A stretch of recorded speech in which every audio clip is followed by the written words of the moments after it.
B9 news కి స్వాగతం. 10వ తరగతి వార్షిక పరీక్షలు మాల్ ప్రాక్టీస్ కు తావివ్వకుండా జిల్లాలోని అత్యంత జాగ్రత్తగా పకడ్బందీగా నిర్వహించాలని నాగర్ కర్నూలు జిల్లా రెవెన్యూ అదనపు కలెక్టర్ పి అమరేందర్ అన్నారు. బుధవారం జిల్లా సమీకృత కలెక్టరేట్ సమావేశ మందిరంలో జిల్లా విద్యాశాఖ ఆధ్వర్యంలో నిర్వహించిన చీఫ్ సూపరింటెండెంట్లు, డిపార్ట్మెంట్లు అధికారుల సమావేశానికి జిల్లా విద్యాశాఖ అధికారి ఏ రమేష్ కుమార్ తో కలిసి అదనపు కలెక్టర్ పి అమరేందర్ హాజరయ్యారు. ఈ సందర్భంగా అదనపు కలెక్టర్ మాట్లాడుతూ మార్చి 21 నుండి ఏప్రిల్ 4 వరకు ఉదయం 9:30 నుండి మధ్యాహ్నం 12:30 వరకు నిర్వహించడం జరుగుతుందని తెలిపారు. పరీక్షా హాలులోకి విద్యార్థులను నిశిత పరిశీలన చేసిన తర్వాతనే పంపించాలని తెలిపారు. పరీక్షా హాలులోకి సెల్ ఫోన్లను, ఎలక్ట్రానిక్ గూడ్స్, గడియారాలు అనుమతించడం జరగదని తెలిపారు. బయటి వ్యక్తులను ఎవరిని కూడా పరీక్షా కేంద్రంలోకి అనుమతించబోమని తెలిపారు. పరీక్షా ప్రశ్న పత్రాలను పోలీస్ స్టేషన్ నుండి సరఫరా చేయడం జరుగుతుందని, కేంద్రాలు సూపరింటెండెంట్ గదిలో ఏర్పాటు చేసిన సీసీటీవీ ముందు ప్రశ్న పత్రాలను నిర్ణీత సమయంలోనే ఓపెన్ చేయాలని తెలిపారు.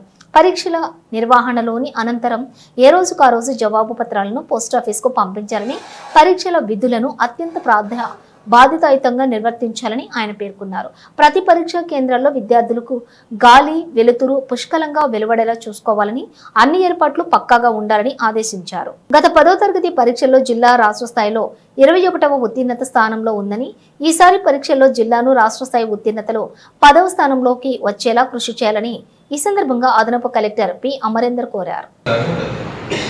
ఇది కూడా అలాగే ఉంది. ఇది చదవాలంటే కనీసం మనకు ఒక రోజు పడుతుంది. అంటే మీరంటే ఈ ప్రక్రియలో ఉంటారు కదా. ఇప్పుడు మీకు ఇన్స్ట్రక్షన్స్ అన్నీ కూడా కొత్తగా ఏం లేదు, పాతగానే ఉంటుంది. నా యొక్క విన్నపం ఏమిటంటే మీరు ఒక చార్ట్ లాగా తయారు చేసుకోండి.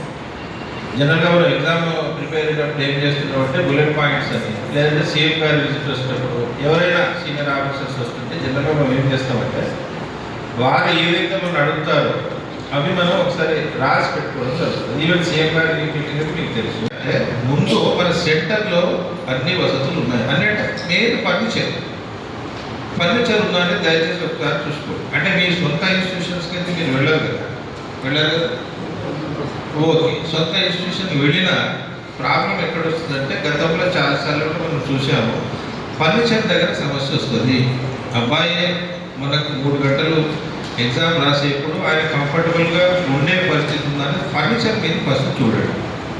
తర్వాత ఇంకేం చూస్తారు, వెంటిలేషన్ చూడండి. కొన్ని రూమ్లు ఎలా ఉంటాయంటే పాత స్కూల్స్లలో పెద్ద పెద్ద చెట్లు పెరిగిపోయి అది మనకు కమ్మేసుకుంటుంది. అంటే నైట్ 30 సన్లైట్ బాగుంటుంది, ఇబ్బంది లేదు. కాకపోతే అబ్బాయి ఏ కారణంలో కూర్చున్నా ఆ రూమ్లో ఎక్కడ కూర్చున్నా కూడా ఒక్కోసారి ఏం జరుగుతుంది, కిటికీ పక్కన అమ్మాయి బాగా కనబడుతుంది, ఆ మూలకున్నదని కనబడుతుంది. అప్పుడు ఏం జరుగుతుంది, లైట్ వేయాల్సిన పరిస్థితి ఏర్పడుతుంది. లైట్ కూడా అవసరం ఉంటే వేసుకోవాలి అని చెప్పేసి చీఫ్ సెక్రటరీ గారు ఏమిటో నేను ఇన్స్ట్రక్షన్స్ పాస్ చేసేసాను, నా డ్యూటీ అయిపోయింది అని అనుకుంటారు. కానీ అక్కడ అంత జరుగుతలేదు. చాలామంది ఎమ్మెల్యేలు మళ్ళీ కావాలని జేబులలో మొబైల్ ఫోన్ పెట్టుకోవడం కానీ, ఆడ బయట బైక్స్ పార్క్ చేస్తే బైక్లలో మొబైల్ ఫోన్స్ పెట్టుకోవడం కానీ అట్లాంటివి చేసుకుంటూ వస్తున్నారు. కానీ అది బయట పడ్డప్పుడు ఎంటైర్ సిస్టమ్ మొత్తం మీద యాక్షన్ తీసుకోవడం జరుగుతుంది. నేను చెప్పిన సార్ నా డ్యూటీ అయిపోయింది, కానీ ఆయన నా మాట వినకుండా తెచ్చి అక్కడ ఎక్కడో దాపెట్టున్నట్టు కుదరదు. The entire responsibility will be fixed on the chief superintendent. ఎందుకంటే ఒక చిన్న ఎగ్జాంపుల్ చెప్తాను. సిరిసిల్లలో ఈ ప్రాసెస్లో మాత్రం చాలా విజిలెంట్గా ఉండాలండి. మనం ఏంటంటే మనకు అన్నీ తెలుసు అని అనుకుంటాం, కానీ చాలా సూక్ష్మంగా దీన్ని స్టడీ చేసి ఎక్కడ కూడా ఎట్లాంటి చిన్న మిస్టేక్స్ కూడా జరగాల్సింది. ఎందుకంటే ప్రీవియస్ ఎస్ఎస్సి ఎగ్జామ్స్లో జరిగినటువంటి ఇష్యూలన్నీ కూడా మీ అందరికీ ఐడియా ఉంది. అక్కడ ఒక చిన్న ఇన్విజిలేటర్ కానీ, మీ దగ్గర వర్క్ చేసే ఒక చిన్న వాచ్మెన్ కానీ, వాళ్ళు చేసినటువంటి చిన్న మిస్టేక్కి ఎంటైర్ స్టేట్ మొత్తం షేక్ అయింది. మీరు లాస్ట్ టైం చూసారు. సో యాజ్ ఏ చీఫ్ సూపరింటెండెంట్గా మీకు ఇమీడియట్గా మేము ఏదైతే సెంటర్ ఎలకేట్ చేసినామో first you have to go and visit that centre. ఆ సెంటర్లో ఇన్ఫ్రాస్ట్రక్చర్స్ ఏ విధంగా ఉన్నాయి, ఈచ్ సెంటర్లో ఎంతమంది పిల్లలు ఎగ్జామ్ రాస్తున్నారు, ఆ పిల్లలకు సరిపోయినటువంటి రూమ్స్ మంచిగా ఉన్నాయా లేవా, దానికి doors, ventilation, fan, tube light, అదేవిధంగా టాయిలెట్స్లో రన్నింగ్ వాటర్ ఇవన్నీ కరెక్ట్ ఉన్నాయా లేవా, అదొకటి ఫస్ట్ మెయిన్ డ్యూటీ. ఫస్ట్ మాత్రం అది ఎన్ష్యూర్ చేసుకోండి.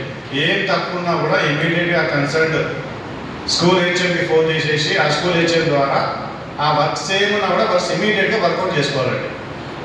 మేజర్ వర్క్స్ మనకేం పెద్ద ఉండవు, చిన్న చిన్న వర్క్స్ ఉంటాయి. ఎక్కడన్నా చిన్న చిన్న రూమ్లలో ట్యూబ్లైట్ వర్క్ చేయకపోవడం కానీ, ఫ్యాన్లు వర్క్ చేయకపోవడం కానీ, టాయిలెట్లో రన్నింగ్ వాటర్ లేకపోవడం కానీ ఇట్లాంటివి ఉంటే మాత్రం ఇమీడియట్గా మీరు మీ కన్సర్న్ స్కూల్ హెచ్ఎంకి చెప్పి దాన్ని ఇమీడియట్గా రెక్టిఫై చేయాలి. ఎంత జల్దీ మీరు రెక్టిఫై చేసుకుంటే మనకు అంత ఈజీ ఉంటుంది. ఎందుకంటే ఎగ్జామ్ దగ్గరకు వచ్చిన తర్వాత మళ్ళీ మనం హెచ్ఎం వెంబడి పడలేము, మీరు మా వెంబడి పడలేరు. కాబట్టి ఇమీడియట్గా మీకు ఆల్రెడీ ఈరోజు సెంటర్ డిస్పోజ్ అయిపోయింది కాబట్టి ఇమీడియట్గా మీరు ఆ సెంటర్కి విజిట్ చేయండి.